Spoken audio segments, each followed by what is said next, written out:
NASA ने 5 सितंबर को तीव्र CME बादल के जरिए उड़ते हुए पार्कर सोलर प्रोब का खतरनाक फुटेज साझा किया है। क्या आदित्य L1 को भी ऐसा कोई खतरा हो सकता है? सौर गतिविधियां बहुत तेजी से बढ़ रही हैं और सौर तूफान पृथ्वी के काफ़ी हिस्सों से टकरा रहे हैं। लेकिन हाल ही में नासा ने तीव्र कोरोनल मास इजेक्शन यानी CME क्लाउड के माध्यम से उड़ान भरने वाले पार्कर सोलर प्रोब की भयानक फुटेज साझा की है। इतिहास में ऐसा पहली बार हुआ कि नासा के अंतरिक्ष यान को ऐसी प्रॉब्लम का सामना करना पड़ा। हालांकि वह इस घटना से सेफली बाहर निकलने में कामयाब रहा और कुछ इंपॉर्टेंट डेटा भी इकट्ठा किया। पार्कर सोलर प्रोब को सूर्य के बाहरी कोरोना की जांच करने के मकसद से 2018 में लॉन्च किया गया था। इसके मुख्य दो उद्देश्य थे। पहला यह कि क्या CME हमारे तारे के चारों ओर कक्षा में ग्रहों की धूल के साथ बातचीत कर सकता है और इसे बाहर ले जा सकता है, और दूसरा अंतरिक्ष मौसम की बेहतर भविष्यवाणी के लिए। इस महत्वपूर्ण यात्रा के दौरान पार्कर प्रोब ने 840 मील प्रति सेकंड की गति से आने वाले कणों का पता लगाया, जो अब तक दर्ज किए गए सबसे शक्तिशाली सौर तूफान 1859 में कॉरिंगटन इवेंट की तीव्रता के समान है।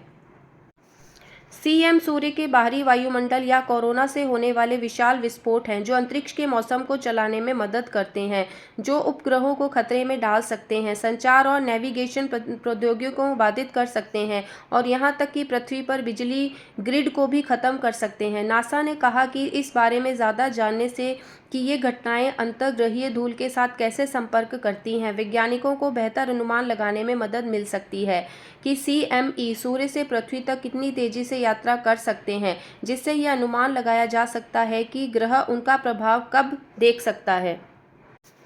अब सवाल ये उठता है कि क्या आदित्य L1 मिशन का भी ऐसा ही हश्र हो सकता है?